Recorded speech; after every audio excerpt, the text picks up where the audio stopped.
con unas mentiras, monedas baratas, sembrando pobrezas, bandejas en casa.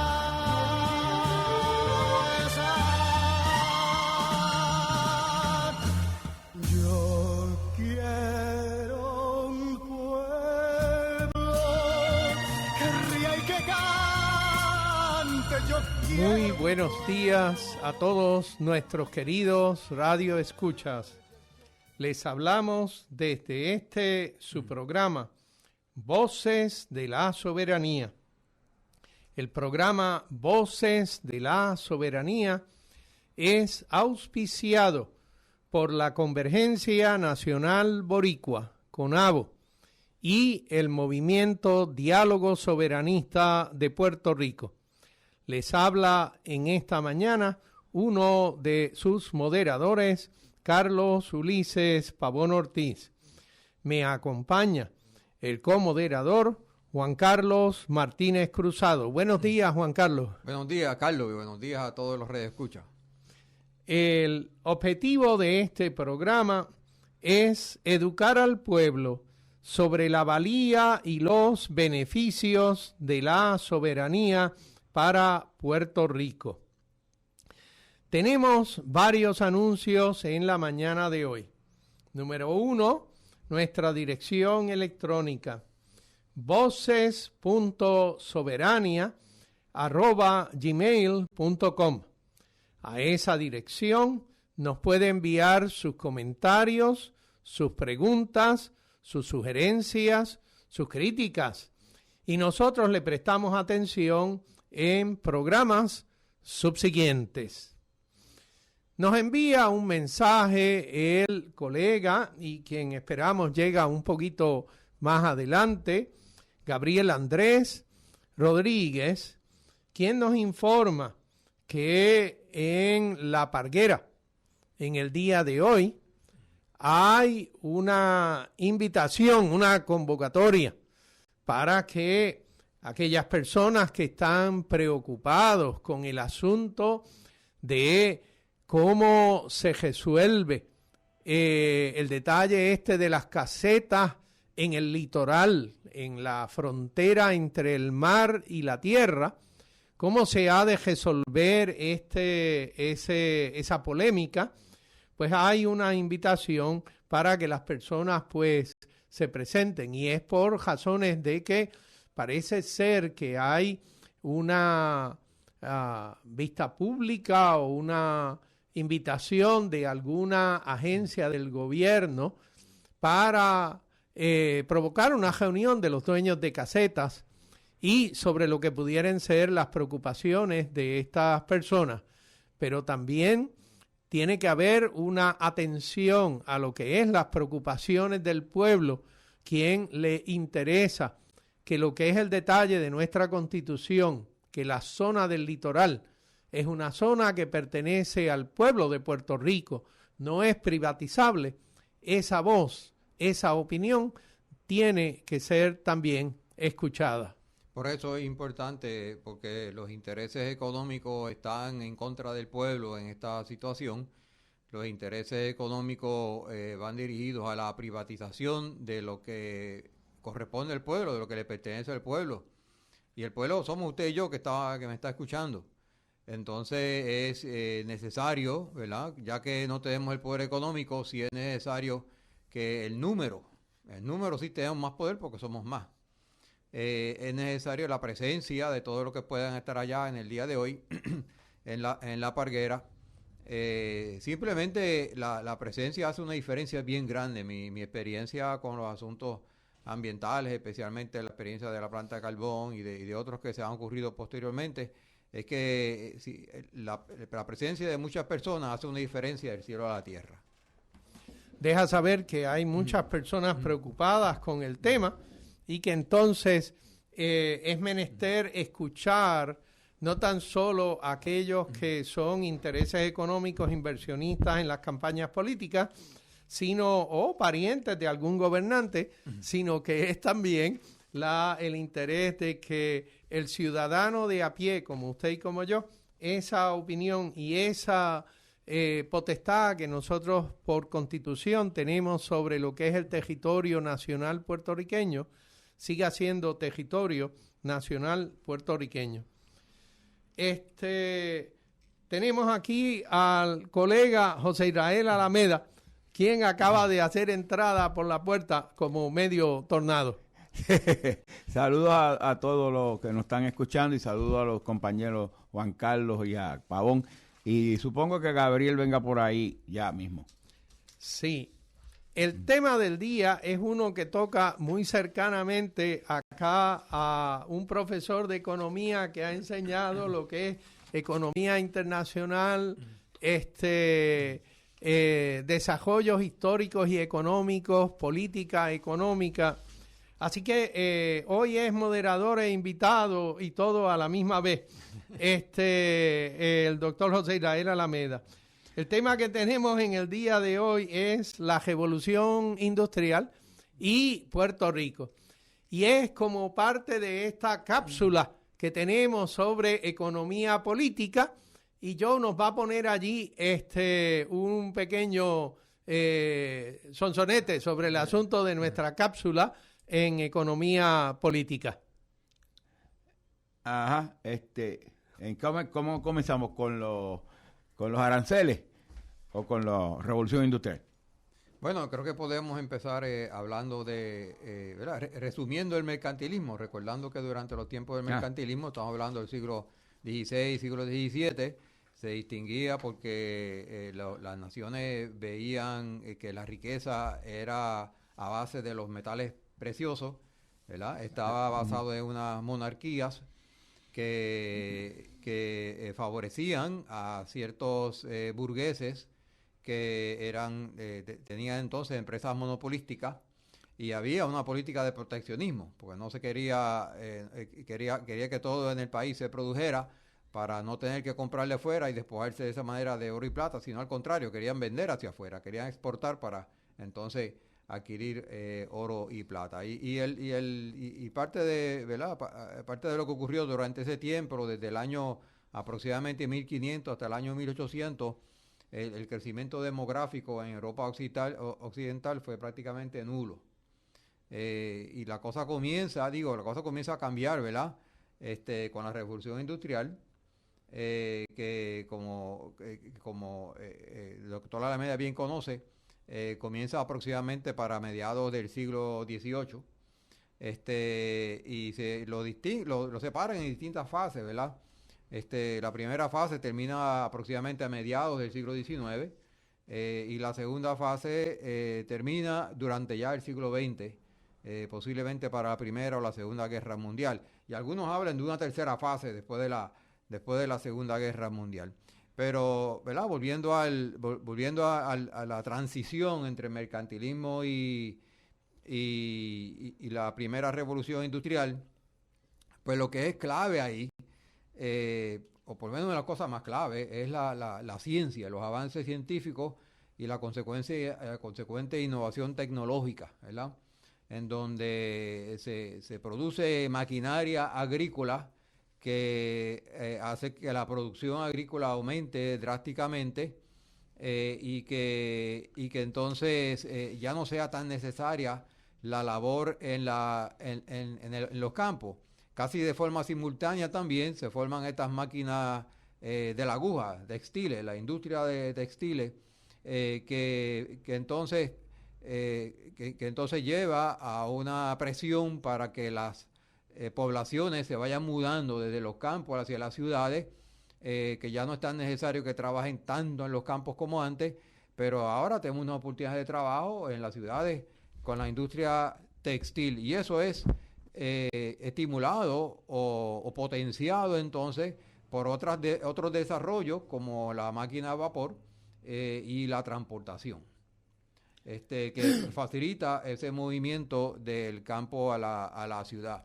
Lo importante de la revolución industrial es su palabra. Primero, es una revolución, porque es un cambio significativo en el estándar, en la calidad de vida de los europeos, que fundamentalmente dependían de una doctrina económica que lo que favorecía era un grupo. Esa era de la economía del rey. Los allegados al rey. Sí, los allegados al rey. Se me parece algo que está pasando ahora ya en Estados Unidos. Oye, ¿verdad? Hay un rey. Y en Sí, Puerto sí. Rico. Y en Puerto Rico. Puerto Rico también. Sí. Pues hay un rey, un emperador o una Pero tendencia. la verdad es que es más dramático en los Estados Unidos. Los 3 personas más ricas del mundo ahí alineados detrás del presidente. Digo, del rey. Y alineados no con el interés de hacer mejor la economía, No. sino de aumentar su portfolio Sí. de riqueza, ¿no? Pero, y entonces, cuando se habla del asunto este del liberalismo, ¿cómo la corriente del liberalismo eventualmente conduce hacia eso que llamamos la revolución industrial, Alameda? Mira, porque fundamentalmente el liberalismo surge de unas tendencias en Europa de que el ser humano tiene mayor capacidad de libertad para tomar decisiones. Y se presenta con Rousseau, con las obras de política, el Leviatán. Se presenta también con la idea fundamental de la economía. Y de John Locke también. John Locke, ¿verdad? Y también en la economía, pues obviamente la filosofía de Adam Smith, del laissez-faire. Y la filosofía del laissez-faire es dejar hacer, no intervenir. Pero eso lo han tratado de traducir ahora, pero no es en el mismo contexto. ¿Por qué? Porque la riqueza de las naciones, o el causa y consecuencia de la riqueza de las naciones, que es el libro de Adam Smith, decía, lo que causa la riqueza no es la acumulación de oro y plata como tenía la doctrina mercantilista. La riqueza fundamentalmente es la producción. ¿Y cómo un país produce más? Pues obviamente teniendo mejor maquinaria, equipo, pero teniendo una especialización de la fuerza laboral. O sea, con gente educada para hacer un Exactamente. trabajo que pudiera ser productivo. Ajá. Y educada porque tú tenías una industria siderúrgica, una industria textil, se había añadido la máquina, que es lo que representa una revolución realmente en la producción. Y eso se desarrolla en Inglaterra por varias razones. Ujú. Primero que allí la monarquía no era una monarquía absoluta, como era en la mayor parte de Europa, sino que era una monarquía parlamentaria, donde había una división de poderes, había mayor libertad individual y había seguridad jurídica, había lo que llamaban el common law, ¿verdad? La ley de los comunes, que eso proporcionaba ciertas garantías a los empresarios que podían entonces atreverse a invertir, ¿verdad? Hay que recordar que también está la tendencia de la Revolución Francesa, ¿verdad? De libertad, fraternité y todos esos eslogan que hacían en la Revolución Francesa cuando cogen y decapitan a Luis XV y al rey, sí. ¿no? Y que la gente buscaba una mayor, sacarse de las monarquías de encima. Entonces, pues hay una tendencia en Europa de exactamente eso mismo. Pero la revolución industrial genera también unos grandes defectos, unas grandes situaciones en la clase trabajadora que queremos luego puntualizar. Antes de entrar en ese punto, quiero destacar que se desarrolló en Inglaterra en parte por por esos factores ideológicos y sociales que ya mencionamos, pero también otros factores técnicos, ¿verdad? Inglaterra estaba Isaac Newton, por ejemplo, él era inglés, y tiene estos avances tecnológicos. E incluso la materia prima. En Inglaterra había mucho carbón y el carbón fue esencial, ¿verdad? Para alimentar la maquinaria, especialmente la maquinaria de vapor, que fue el gran motor de esa revolución industrial ya para finales del siglo XVIII.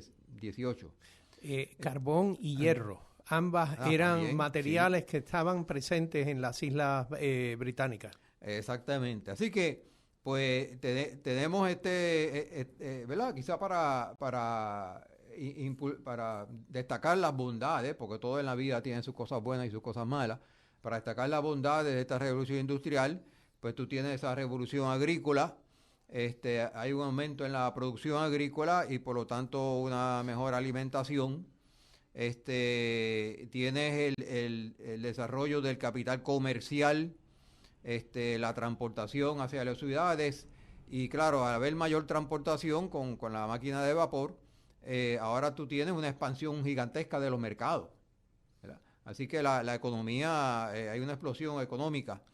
Y entonces tiene mejor alimentación, hay adelantos en la medicina, adelantos en la higiene, y al ocurrir estas migraciones, entonces se concentra la población en las ciudades, y eso acaba con el mercantilismo, ¿verdad? Y no solamente acaba con el mercantilismo, o sea, pierden fortaleza las monarquías, ocurren las revoluciones en contra de la monarquía, y se desamortizan las tierras eclesiásticas, ¿verdad? Porque ahora surge esta burguesía poderosa, pues gracias a todo el capital que ellos generan ¿verdad? con estos avances tecnológicos y avances demográficos, pues entonces ganan poder económico y político. Y entonces se desamortiza la tierra eclesiástica, las señoriales, todos los despojos del feudalismo que quedaba por ahí. Y entonces se establece un nuevo concepto de propiedad, ¿verdad? Que tú tienes ahora a aquellos que son propietarios de los medios de producción, ¿verdad? Correcto. De los medios de producción. Y ahí tú tienes el desarrollo, yo no lo llamo nacimiento, pero sí el desarrollo del capitalismo, ¿verdad? Exactamente. Fíjate que aquí, es una expresión aquí que sale de un descrito de Wikipedia sobre la revolución industrial. Dice, como consecuencia del desarrollo industrial, de la revolución industrial, nacieron nuevos grupos o clases sociales encabezadas por el proletariado. Que estos eran los trabajadores industriales y campesinos pobres, y por otro lado, en la otra parte de las clases sociales, la burguesía, dueña de los medios de producción y poseedora de la mayor parte de las rentas, o sea, del ingreso, de la capacidad de generar la producción y del capital. Cuando nosotros decimos los economistas capitales, de la maquinaria, la tecnología, ¿ves? Que también se asocia al capital financiero, que es que financia la compra de ese monumento que se llama capital. El capital, ahí es que deriva el nombre, el capitalismo. Ismo viene de sistema, una organización basada en el capital. Socialismo es un sistema basado en lo social. De hecho... Y comunismo es un sistema basado en el bien común, ¿no? En el bien común, en las comunas. De hecho, que sigue el modelo de la Comuna de París, que luego vamos a discutir eso, porque Marx, cuando ve cómo funciona la Comuna de París, que no hay clases sociales, que lo que hay es un bien común entre todas las personas, que no hay diferencia, que tú eres rico, tú eres pobre, como se determinó por las razones que sean en la Revolución Industrial. Fíjate entonces, una cosa importante aquí, que no había pasado antes, es la interpretación de que en la economía, la forma en que se produce, la forma de las relaciones sociales de la producción, este es capitalista, este es dueño del capital y este es el dueño del trabajo, crea unas clases sociales, y esas clases sociales están en contraposición, unos ricos, ¿verdad? Y unos pobres. Que tienen que trabajar para sostenerse. Es obvio, exactamente. El proletariado es que tú trabajas para vivir y con las necesidades básicas. El rico no. Pero lo que sucede ahí es que en este caso siempre el rico se asociaba a la clase gobernadora, a la clase que gobierna.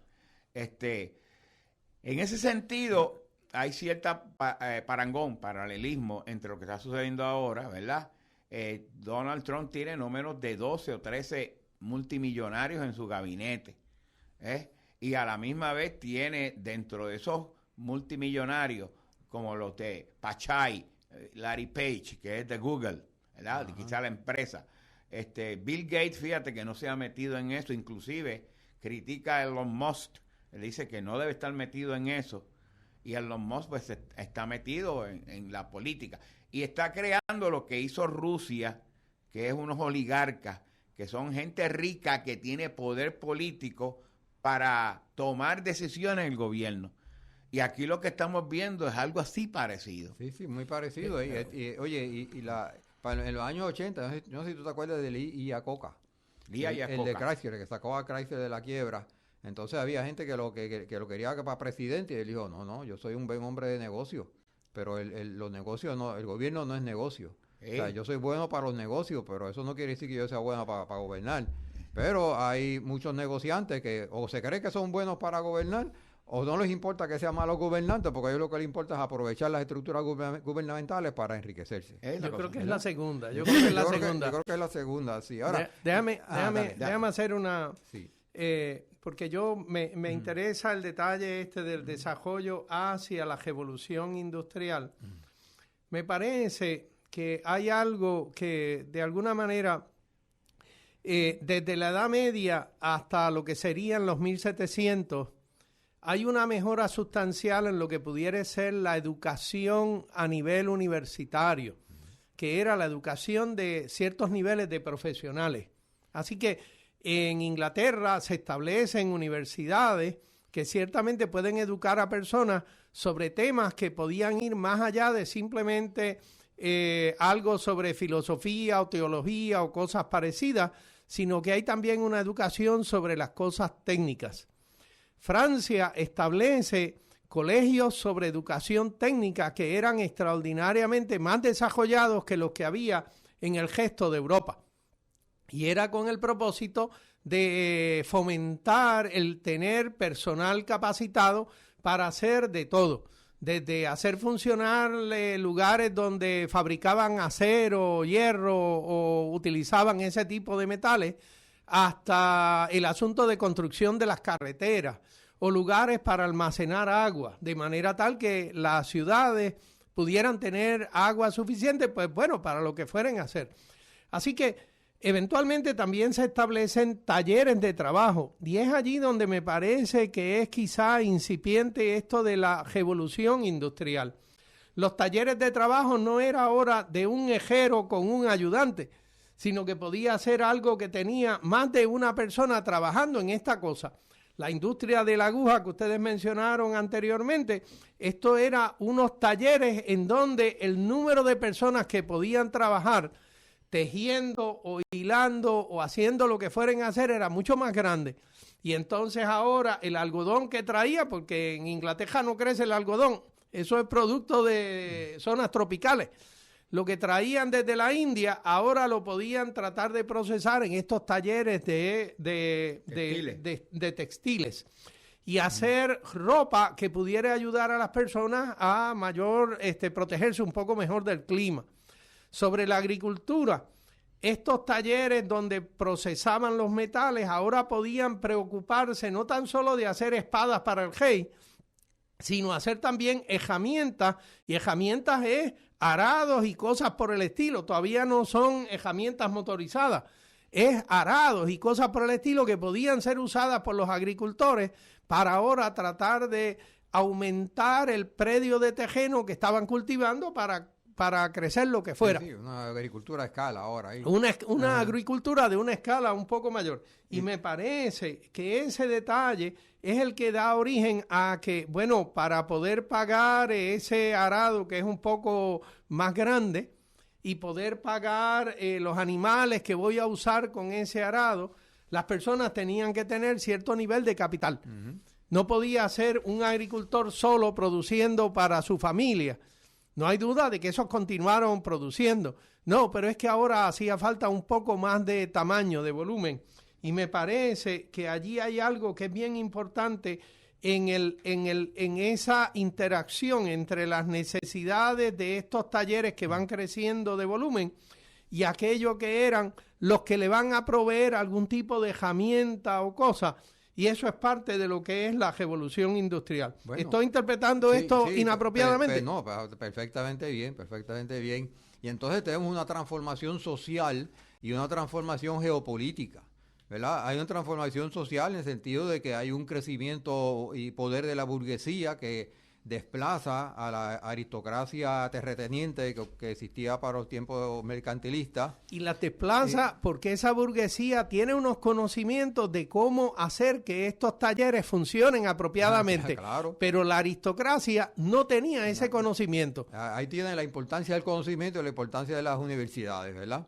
Y entonces quiere decir que ahora los que tienen el conocimiento y los que tienen el capital sustituyen a los que tenían los privilegios a base de sangre.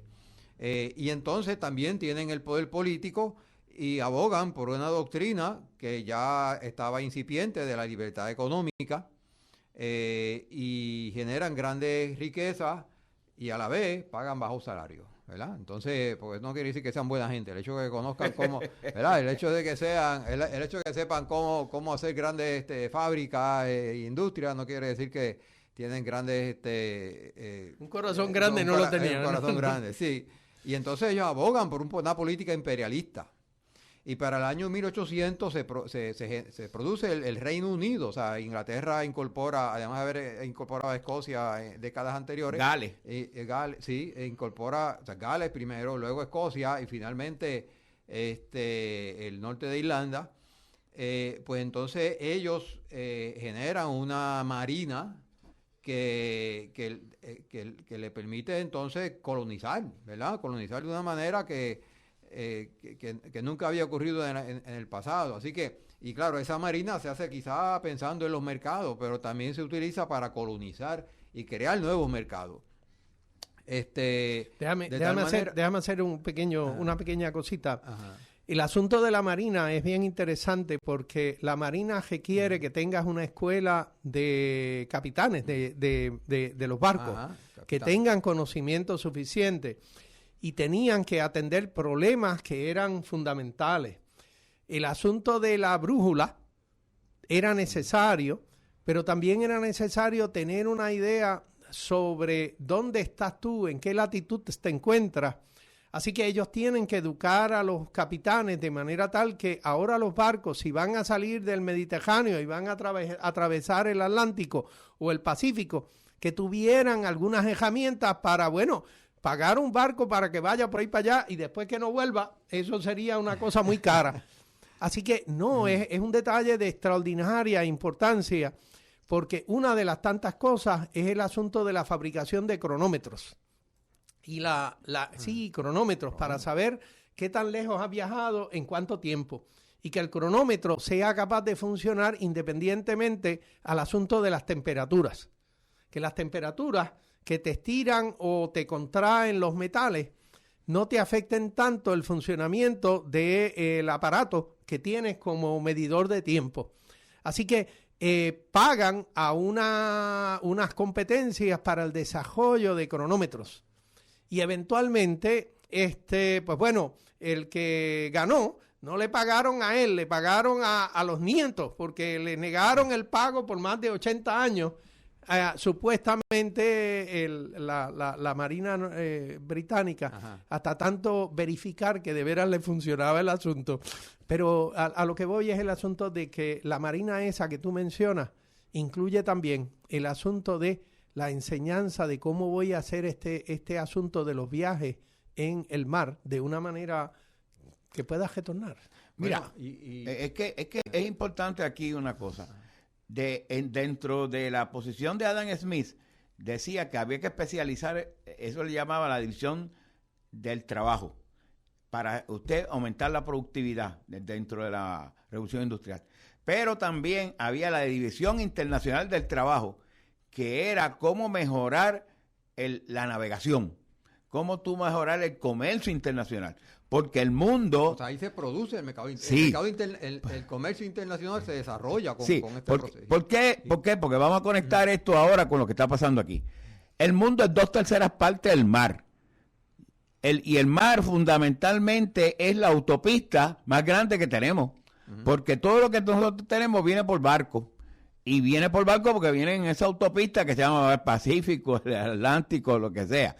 Y siempre se buscó la ruta más corta para el comercio. Eso de que Colón buscaba las Indias, y él buscaba porque buscaba la ruta más corta para el comercio. Eso era todo. No quería tener que tirarse por el Medio Oriente hasta llegar allá a China. Para allá y por la Patagonia y luego subir. Mira, y por eso es que tú ves que en la zona del Ecuador, ahora mismo, tú ves el mapa mundi, y la zona esa del Ecuador, el comercio se hace a través. El canal de Panamá. Sigues por ahí el canal de Suez, te metes por acá por el estrecho de Bering, el estrecho que está Yemen, Luego sales acá a Singapur, No está China. por el Mar Rojo, Canal de Suez. Mar Rojo, exactamente. El Mar Rojo que sale por acá por China, que está Macao, está Hong Kong. Eso es lo que es el comercio. Esa es la ruta más corta. Ah, ¿y por qué queremos que Mr. Trump tenga el canal de Panamá? Ah, porque tú tienes un control significativo. A los imperios les gusta eso. Claro. Porque es que es el control. Esto no quiere dejarte a ti que todo el mundo beneficies del bienestar. Eres ellos. Y por eso está interesado en Groenlandia también, porque ahora se abre un nuevo canal, entre comillas, ¿verdad? Que te permite ir fácilmente desde el norte del Atlántico al norte del Pacífico, cruzando por gracias al ¿verdad? Cambio climático, el derretimiento del océano, del hielo que está en el océano Ártico. Cuando se derrita ese hielo, allá abajo hay petróleo y gas natural. También. Y también tiene tierras raras, que son la materia prima para la fabricación de placas solares, baterías de litio, carros eléctricos, bla, bla, bla, bla, etcétera. O sea, nada está impensado. Como yo siempre le digo a los estudiantes, nada en la historia se da por casualidad, por una idea fortuita. Llegué, mira, ¿y tú cómo tú te llamas? Pues yo soy indio trucutucu. No. Ya yo sabía que... Eso viene planificado. Mira, y cuando Inglaterra pues comenzó a dominar los mares, pues se convirtió en el imperio más grande del mundo. Claro. Actualmente en el mundo hay 193 países, 171 de ellos ha sido invadido por Inglaterra en un momento u otro, ¿verdad? Como consecuencia de este imperio inglés, incluyendo la India. ¿Y los Estados Unidos? Y bueno, el mismo Estados Unidos, ¿verdad? Que de la India fue que estaban sacando este algodón, luego que no pudieron sacarlo de la colonia. Recuérdate la guerra del opio que se dio Uh-huh. entre China y la Inglaterra. Inglaterra también estaba metido con los intereses allá en la China. Y todo Hong Kong, todo eso por Pues allá. en todos lados. Sí. Pues ahora yendo a la clase social, como bien estaba diciendo el doctor Alameda, pues tenemos el desarrollo de esta burguesía y del proletariado, ¿verdad? Entonces, básicamente su origen eran los campesinos, que entonces se mudaban a la ciudad, y claro, hubo una gran demanda por vivienda en la ciudad. Y tú lo que tenías era una vivienda chiquitita y dentro de esa vivienda pues se metían muchas familias, no solamente una familia, eran muchas familias. Y recordamos, por ejemplo, para finales del siglo XIX en Nueva York, que era un lugar donde iban muchos migrantes, allí fue donde pusieron esta estatua de la libertad, y aquí tú puedes llegar y puedes conseguir trabajo. ¿La van a deportar? Creo que sí, Posible, creo que posible, sí. O por lo menos la van a pintar para que no sea verde y te ponga blanquita y eso sería suficiente posiblemente. Pero bueno, yo recuerdo cuando estaba estudiando más sobre la historia de Puerto Rico, que había presión a España para que a España y Portugal sobre todo, que eran los que traían los esclavos, ¿verdad? Gente esclavizada desde África, a abandonar eso, había abolicionistas y eran principalmente ingleses. Espérate. España lo que hacía era importar esclavos. Quien traficaba los esclavos era Inglaterra y Portugal. Pero Inglaterra dejó eso primero, ¿verdad? ¿Y por qué? Bueno, porque de momento los esclavos ya no eran tan necesarios. Pero como tienen toda esa maquinaria y como tienen a los proletariados que los están explotando, ¿verdad? O sea, son esclavos entre comillas, pero no son esclavos oficiales. Pues entonces eso se combina, ¿verdad? Con unos avances en la moralidad, quizás podemos decir, de la sociedad, de donde se reconoce al africano como un ser humano y no como no como una bestia, ¿verdad? Y que debe tener unos derechos. Y entonces surge esta presión, porque ya inclusive podríamos decir que España siendo enemiga de Inglaterra y España siendo dependiente de la mano esclava, pero Inglaterra no, pues le convenía a Inglaterra estar en contra de la esclavitud. Y entonces esa es la cuestión, no es, yo decía, oye, pero de momento se pusieron buenos, es que era eso, ya les conviene, ¿verdad? Ahora eso les conviene. Y entonces estaba esta presión de que primero no podían coger Si no, le daban sanciones. Si traían esclavos de Senegambia, del área de Costa de Oro, allí, de lo que hoy se llama Ghana, pues entonces le ponían sanciones, y así fue donde entonces se comenzó la trata de esclavas más al sur de África, y comenzaron a traer de Angola, y comenzaron a traer de Mozambique, hasta que finalmente ocurrió la abolición de la esclavitud. Pero eso vemos como todo esto está conectado, ¿verdad? Todo esto está conectado. Y entonces, pues, ¿qué pasa con estos proletariados? Pues mira, trabajaban 14 horas al día y más todavía, ¿verdad? Hasta niños trabajaban. Y trabajaban mujeres, trabajaban niños. Entonces, las condiciones laborales eran fatales. Primero que, ciertamente, no se conocía de los impactos a la salud, de estar respirando el humo del carbón, ni nada de ese tipo de cosas, ¿verdad? Ni le interesaba a nadie eso. Ni le interesaba, claro que sí. Porque el dueño no vivía, no estaba en la fábrica, el dueño estaba en otro lugar. Exactamente. Es importante aquí entender que hay una... Charles Dickens hace un cuento que se llama The Tale of Two Cities, y es precisamente evidenciando que los niños trabajaban, algunos de ellos quedaban mancos, ¿verdad? Porque la máquina les cercenaba un brazo o una mano, y lo que hacía el patrono era que lo botaba. Sí. Tú no me sirves, vete. Entonces, pues obviamente un niño con esas condiciones, ¿qué hacía? Pues en la calle, tratando de robar. Entonces crean unos problemas sociales. Sin tener mano. Sí, o una mano, o un dedo, lo que fuera. Bueno, quizás realmente no eran las... Pero la situación era una cosa triste, y esto genera protestas sociales, grandes levantamientos. Y hay un grupo de personas que se llamaron los socialistas utópicos. ¿Qué es eso? Una serie de filosofía, que eso es importante porque vamos a conectar aquí, que decía, mire, el capitalismo tiene que esa forma de revolución industrial tiene que ponerse más humana. Y hay que hacer leyes laborales para mejorar la posición de los trabajadores y evitar los abusos y la explotación, porque eso era fundamentalmente una explotación. Recuérdate que la jornada de 8 horas en Estados Unidos se vino a dar los otros días con los mártires de Chicago, la protesta de los de Chicago. Eso fue en los 1800 que pasaron acá, y muchos de ellos los ahorcaron. Sí, primero de mayo. Finales de 1800. Sí. Inclusive ahorcaron hasta un periodista que dijo, yo los vi, esto está bien. Y dijeron, tú dices que está bien, pues tú también vas ahorcado. Y ahorcaron el periodista, aunque no estaba allí. Pero volviendo, Robert Owen, por ejemplo, y los principios de Rochdale. En Rochdale, Inglaterra, se dan unas bases para que se redistribuyera mejor el capital y se crean la base y los cimientos de las cooperativas. Las cooperativas en Puerto Rico y en todo el mundo, en Estados Unidos no tanto, porque le llaman credit union, ¿verdad? Y se llaman otro tipo de cosas. Pero fundamentalmente es cómo tú redistribuyes la organización de la empresa, en que los trabajadores también tengan parte en la participación del capital, ¿verdad? Del capital y de las decisiones sobre la empresa. Exactamente. Y entonces ahí surgen el principio fundamental de las cooperativas es que tú vas a tener one man, one vote, ¿verdad? Que es el principio democrático. Una persona, un voto. En la junta de directores, tú eres un votante, tú eres un director, y tú vas a tener solamente un voto. En una corporación como la Ford, tú tienes tantos votos como acciones tú tengas. La Ford Motor Company, que vende en el mercado secundario, bolsa de valores, esas acciones, los que principalmente tienen el capital, 51 más, siempre está determinado para la familia Ford, para que la familia Ford tenga el control de ese capital. O sea que el modelo de organización industrial iba a ser diferente.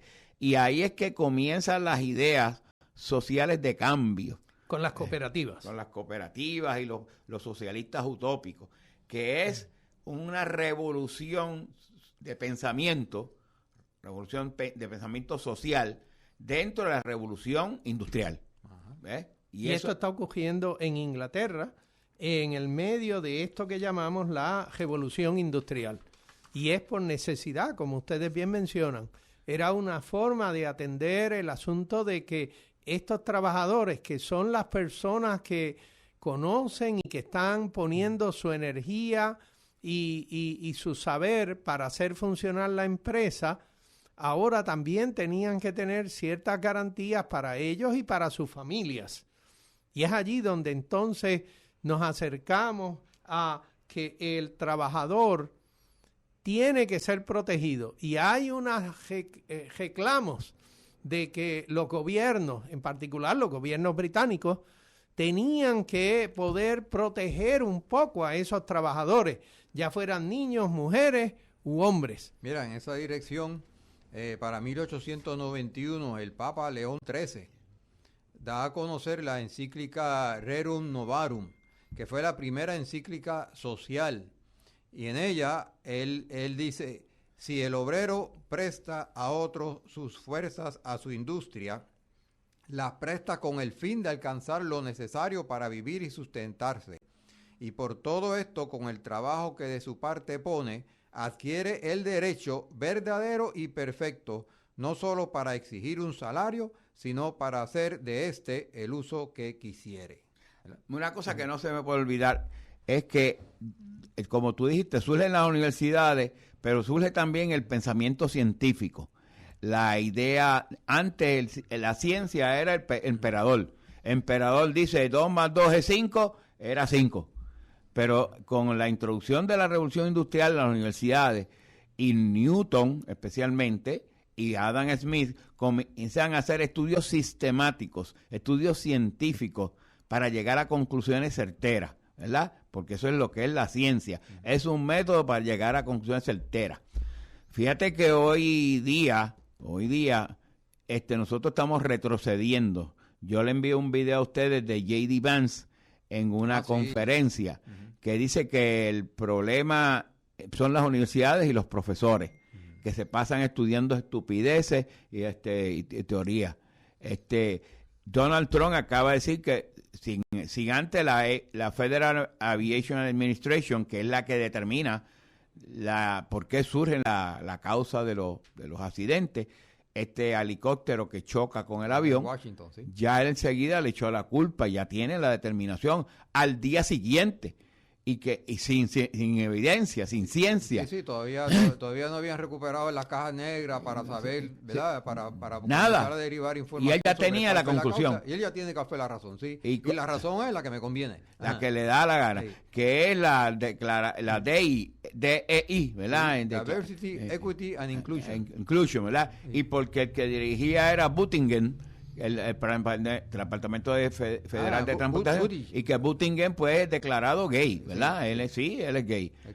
Pero como si eso fuera una que no tuviera la capacidad técnica para hacerlo. Bueno, es que ese es el reclamo. Y eso es lo mismo de Hitler. Exactamente. La justificación para echar toda esa gente a las cámaras de gases que eran inferiores, que era un lastre y que pues había que salir de ellos. Exactamente. Y bueno, en la magnífica programa que hubo antes que pues Alejandro Torres Rivera mencionó su preocupación, que de hecho yo lo pensé también, cuando mencionan de que ahora van a formar una prisión allá en Guantánamo para poner allí a los supuestos inmigrantes. O sea, estamos hablando de un lugar apartado que nadie ve qué es lo que pasa allí. Allá fue donde se llevaron a la gente de Al Qaeda para torturarlo. No, tú estás pensando esto mal. ¿Yo estoy pensando mal? Sí, tú estás pensando mal. Cuando llenen con 30,000 o 40,000 o 50,000 indocumentados, rompen la frontera, rompen la verja. La verja que hay de allí en Guantánamo. Para que los indocumentados se escapen hacia Cuba. Y entonces ahora le pasan el problema al gobierno de Cuba sobre estos indocumentados que se han escapado. En lugar de cruzar la frontera de México. Eso sería más humano que sería. No. O sea, ¿por qué vas a llevar eso allá si tienes que poner un avión, tienes que darle mantenimiento, tienes que darle comida, etcétera, etcétera? Para estos individuos que estás poniendo allí, no, o sea, yo no, honestamente no creo que el interés es tenerlos allí encejados. El interés es que se les escapen hacia el otro país, porque el otro país pues es lo que ellos consideran. Yo puedo manejar las circunstancias en el otro país. Déjenme hacer una preguntita que está algo subyacente sobre el asunto de la revolución industrial. y es sobre el asunto de la financiación, el asunto de quién tiene dinero para prestarle a esa burguesía que quiere aumentar el tamaño de su taller de trabajo. Esto es una nueva clase ahora. Es una nueva clase. Es una nueva clase, la de los financieros. La de los financieros. Sí. Y entonces, ¿de dónde surge? ¿Qué partes en Europa eran las que tenían, vamos a decir, esa función, ese desarrollo de lo que es la financiación de talleres industriales? ¿Había algún país en Europa que tenía algo de esa naturaleza? Yo he leído algo de que parece ser que los daneses tenían este asunto de los prestamistas, que podían prestarle dinero a unos y a otros reyes, porque como los daneses parece ser que tenían menos quejas que los británicos, pues entonces sí tenían para invertir en este tipo de cosas. ¿Tú conoces algo de eso, Alameda? No, igual que los catalanes aquí en Puerto Rico cuando llegan, que no había el desarrollo de los bancos, muchos de los que prestaban el dinero eran los españoles, especialmente los catalanes. Y eso mismo surgía, pero tú debes saber más de eso que yo, porque tú leíste eso. Ahí, ahora no me... No, o sea, es importante porque es que es también otro detalle, o sea... Bueno, eso ya es evolución, ¿verdad? Está ocurriendo una evolución social y económica, cuando se genera mucho capital, y se genera mucho capital y se expande los mercados, pues entonces una manera de uno hacer más dinero es prestando. Y existen, bueno, se desarrolla esta nueva clase social que se especializa en los mercados, en las bolsas de valores, y bueno, y más recientemente, ¿verdad? Gracias, creo yo, que en gran medida a las más recientes avances tecnológicos, que pues podemos hablar de la computadora, de la internet, de las facilidades en comunicación, cada vez mayores, pues ahora tenemos una clase de financiera que puede hacer como decisiones en real time, como dicen, ¿verdad? En tiempo real. Y eso pues tienen un poder tremendo. De hecho, parece ser que fuimos desde en la Edad Media, el rey y sus asociados dominaban lo que era esencialmente la política, el desarrollo social y el desarrollo económico. Ahora, luego, con el asunto del mercantilismo, pues hay unos actores adicionales, porque este asunto de que yo tengo que tener barcos que me traigan oro y plata y qué sé yo, añade unos intermediarios allí en el transporte de estas cosas. Pero ahora con la revolución industrial parece ser que tenemos no tan solo las monarquías, no tan solo los nobles que quieren todavía pelear para mantener su estatus o las circunstancias beneficiosas que tenían en la sociedad. Tengo una burguesía productiva, pero esta burguesía es productiva en muchas formas, porque ahora dependo de que muchas cosas entren en interacción. La producción de vías para los trenes requiere que haya carbón y hierro, pero entonces tienen que ser talleres capaces de producir esas vías tan enormes. La producción de las máquinas de vapor que tú mencionabas requiere que hayan unos ingenieros que de alguna manera sepan dónde van a poner el tornillo y cuánto lo tienen que apretar. Y hay aquellos que van a traerme la materia necesaria para que esa máquina funcione, manteniendo la provisión razonablemente bien. Yo tengo que ahora también depender de estos que son prestamistas. Así que de repente estos prestamistas pudieran tener un decir bien fuerte en el desarrollo de lo que era la economía de cualquier país. Bueno, y eso es algo de lo que nosotros parece que vemos al día de hoy. ¿Cómo es que llaman a esto? Yo recuerdo cuando estaba en un documental que vi de Ford, de Henry Ford, que hace esta fábrica en donde tú tienes que cada persona pues hace solamente una cosa y hace montones de... La línea de ensamblaje. Una línea de ensamblaje. Eso se le llamó en economía, se llama el Fordismo. Okay. Porque De hecho, él toma eso de los británicos, unos británicos que habían hecho un estudio que para aumentar la productividad de la fábrica habría que crear una fase donde cada obrero haga exactamente lo mismo, ¿ves? Y entonces se crea. De hecho, Henry Ford, al principio, que no había maquinaria, iba a buscar la gente al muelle, la gente fuertota esa, que estibadores, y le decía, ¿cuánto tú ganas aquí en los de Nueva York? Y decía, bueno, tanto, $1 la hora, yo te doy 10. ¿Cómo? Y los tipos salían arrancando para allá. Ajá. Y era que se arreguindaban de una soga e iban moviendo el chasis. En vez de ser una robótica ahora, usted ve eso. Sí, entonces ellos iban moviendo, y cada vez, como pesaba más, iba más gente añadiéndose a cada fase. Y eso fue lo que se llamó la línea de ensamblaje.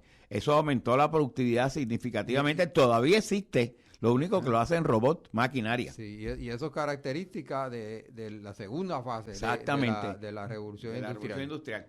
Especialmente también la energía eléctrica, todo el desarrollo de la energía alterna, la pelea entre Thomas Alva Edison, Westinghouse y Tesla, es la que se genera esas peleas. De hecho, Thomas Alva Edison hizo un experimento para decirle que la forma que de energía funcionaba mejor es que electrocutó un elefante frente a los periodistas. Llevó un elefante y lo electrocutó.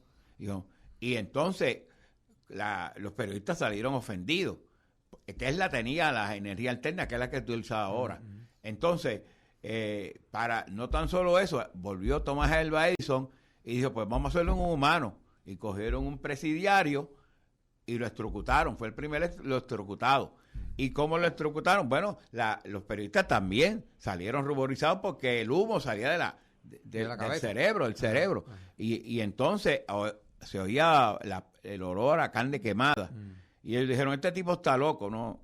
Y lo descualificaron. Y muchos de los experimentos de Tesla y todo el desarrollo de las comunicaciones fundamentalmente viene de Tesla. Lamentablemente, Tesla murió en la pobreza.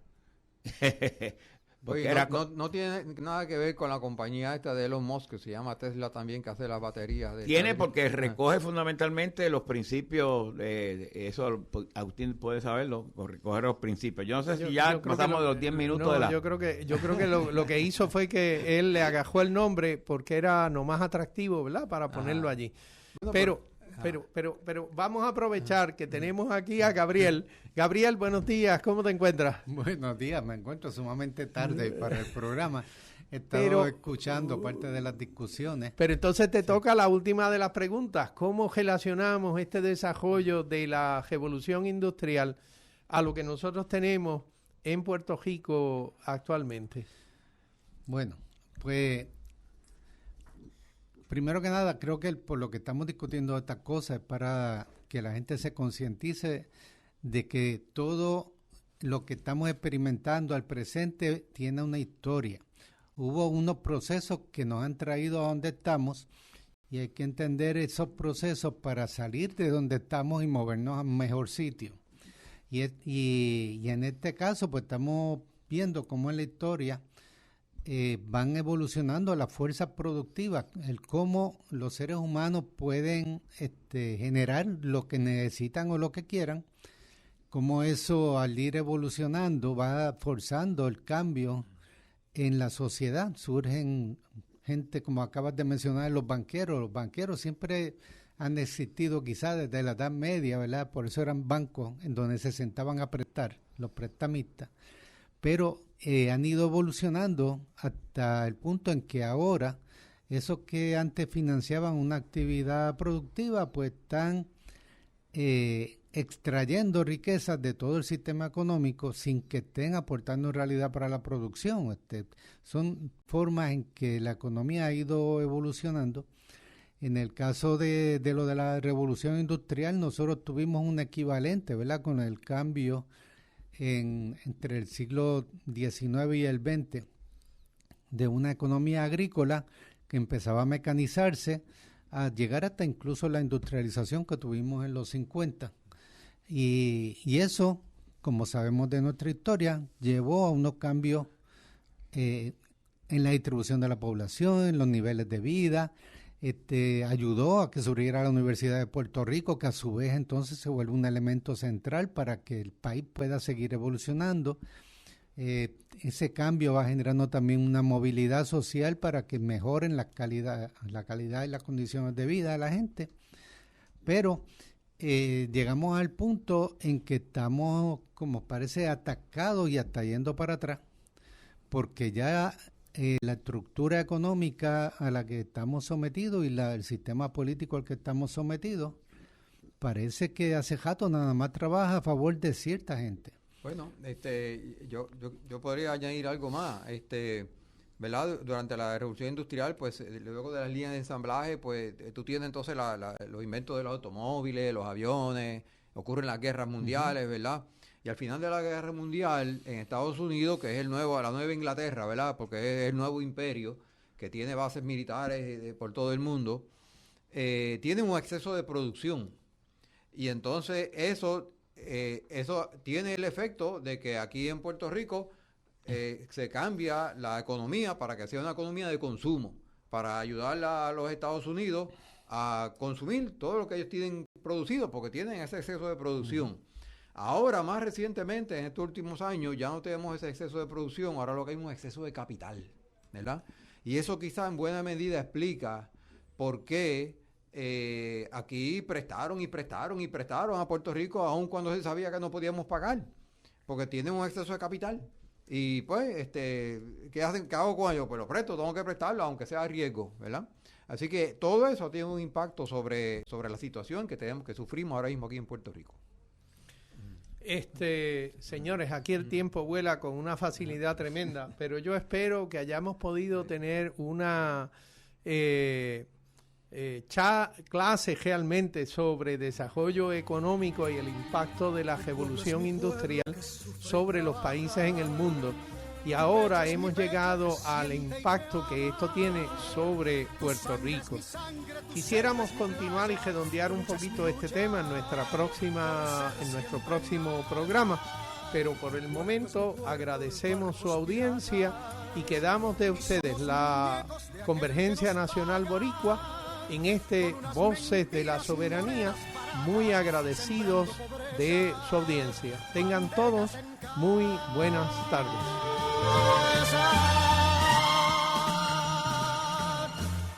Yo quiero un pueblo.